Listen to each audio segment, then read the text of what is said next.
for your cooperation. The next session will be start at 4:10 on schedule. The reducibility of the system. Here are hydrogen consumption curves as a function of temperature. These are standard TPR curves. And I would like you to focus on the first peak in each trace.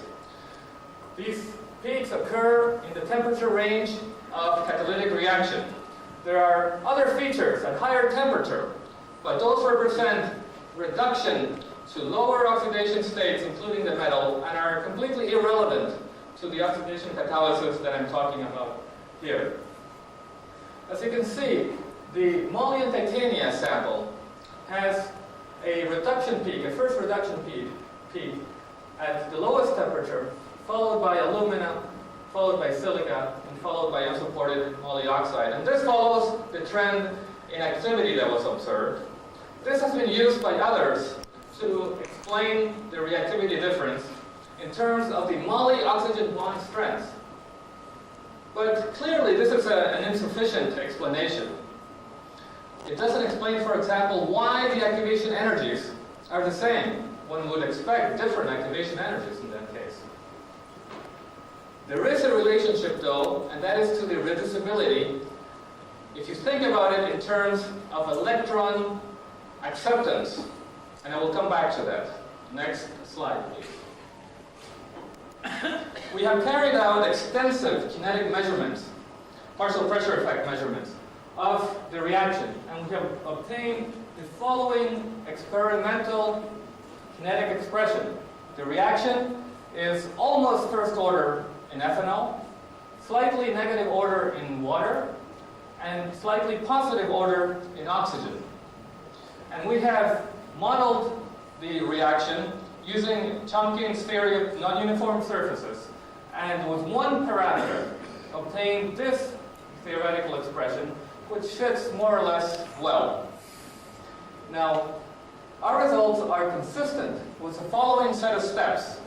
Ethanol adsorbs on an empty site to form an adsorbed ethoxide species in an equilibrium step, and then the adsorbed ethoxide decomposes in rate-determining steps via an alpha hydrogen elimination to acetaldehyde, via a beta hydrogen elimination to ethylene, and through a bimolecular dimerization to form diethyl ether.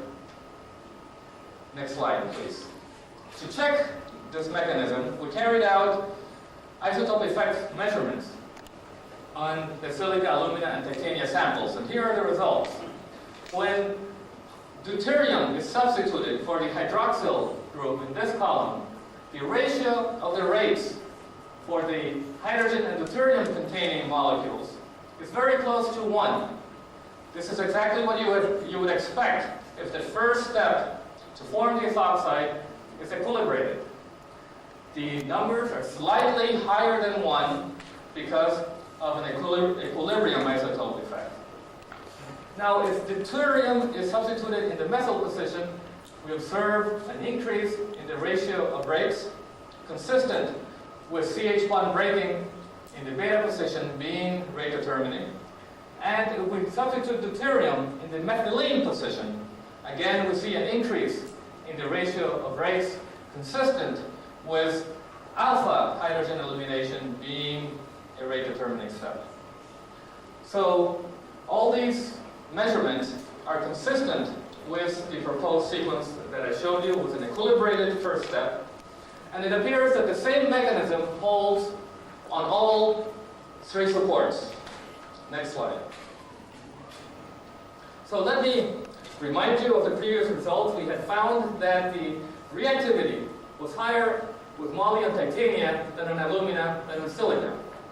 Now this can be explained by the trend of increasing density of empty states on the various supports, as found by Weber in 1994 for moly on these supports.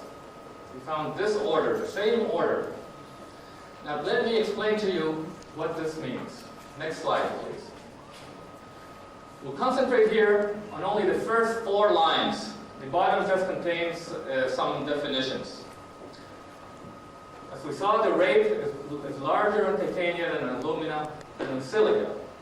The rate can be expressed as a rate constant times a function of concentrations. The function of concentrations is the same in all cases. So the difference in rates must be due to the rate constant.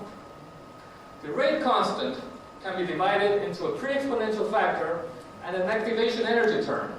And we saw that the activation energies were very close for these samples. So the pre-exponentials must be responsible for the difference in rates.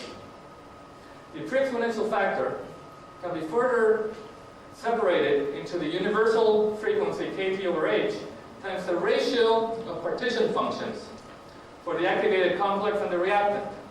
Again, the universal constant and the partition function for the reactant are the same for all supports. So that means that the partition function on the activated complex must be responsible for the different rates. And again, the partition function can be factored into translational, vibrational, rotational, and electronic components.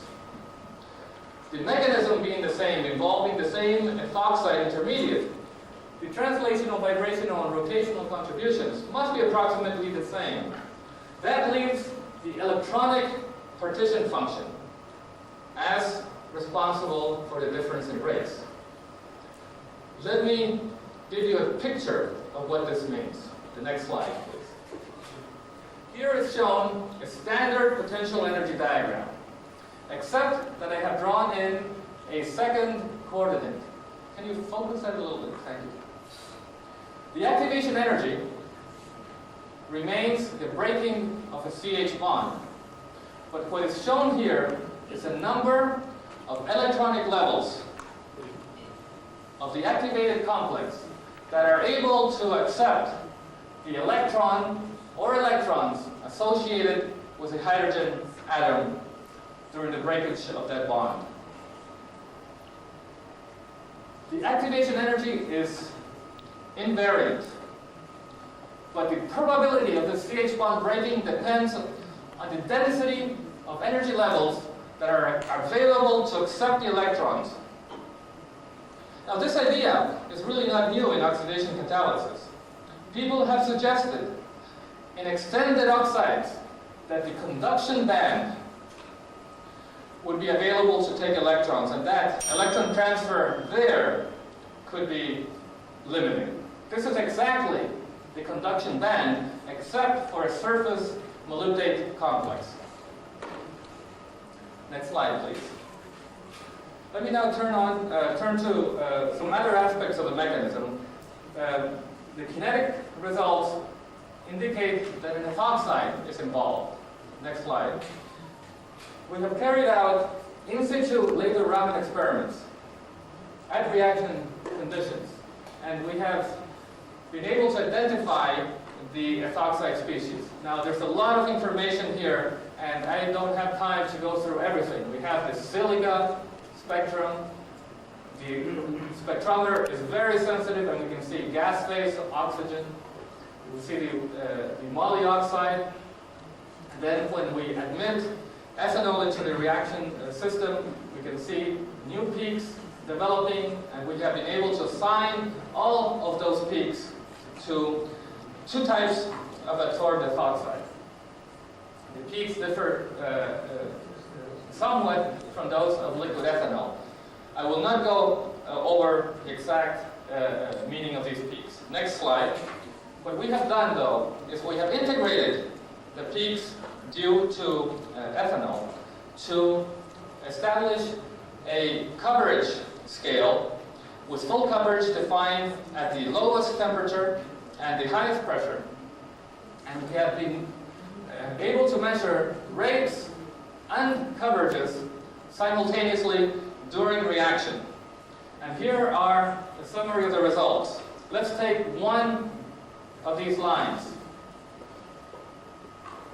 At a given temperature, as coverage increases, the rate increases. If you take two of these lines, you can see that as one increases temperature, the rate increases.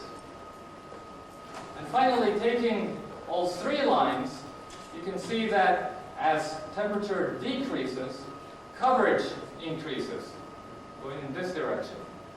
So this is exactly what you would expect an absorbed reactive intermediate to behave as. Now, if you take vertical slices at constant coverage, we can measure rates at different temperatures and therefore calculate activation energies. Next slide. And now these calculated activation energies are plotted versus coverage. And you can see that the activation energy changes with coverage. And this is consistent with our kinetic treatment of a non-uniform surface. Next slide, please. So to conclude then, empty electronic energy states are important in controlling rate. And I've shown this for ethanol oxidation, but this may apply to other oxidations. Ethoxide species are intermediates in ethanol oxidation, and the kinetics can be described by a non-uniform surface analysis. I'll be very happy to answer any questions. Let's start with the question. Okay. Simon English State University. Can you comment on the different type of the molybdenum species of this free supports?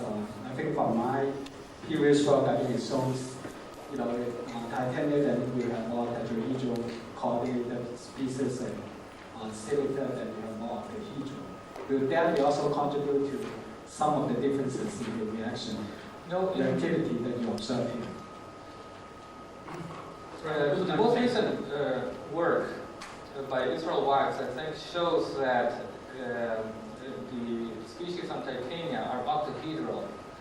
And they may be octahedral even on the silica, except that there's a little bit of water, you form the dioxo species.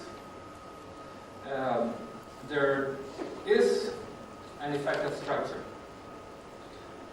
And that has been considerably studied by various groups. Tachi in France using different exposed planes, Iwasawa here using monomers and dimers, and the larger the number of moly atoms, the larger the rate is found. And our results, in which we have varied dispersion by control of the loading, are consistent with those results. please. It's Lincoln, Texas A&M. Yeah, very nice. If your argument is true, then there should be some very characteristic optical absorption spectra of these compounds as you go along the series, with the caveat, of course, that you know what those optical transitions can be assigned to. For example, you're really interested in where the homo-lumo are. And it's not intuitively, you might guess that they're exo to the interface, but it's not entirely clear where they might be. But if they were exo to the interface, then there would be a nice correlation, presumably, between the blue or red shifts of those optical bands. But these materials probably have some very complicated spectra, and assigning them might be difficult. But I think it'd be very interesting to look at those, or maybe someone has. Yes, I think there has been some work on UV-vis spectra on a series of samples in which the structure gradually changes and the nuclearity of the moly species changes. There are complications, as you predicted, because of changes between tetrahedral and octahedral geometry, which give rise to different absorption band locations.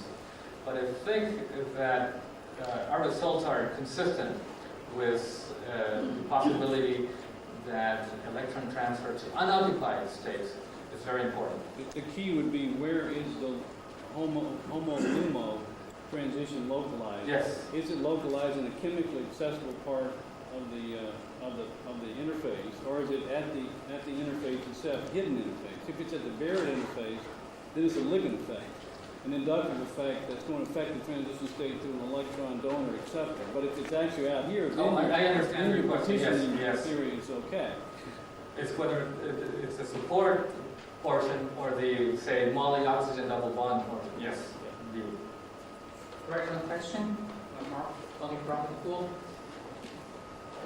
When you consider the electron acceptance capacity by the different partition function of activity state, my question is that this activity, how do you consider this activity? It's just more involve more exercise or also involve attending or other things. This is an example or just I think it's more general. I think that in oxidation, which involves electron acceptance by the catalyst, that you must consider where the electrons are going. Yeah, so that means there is some electron degeneracy in the Okay, thank you very much, Professor Oyama.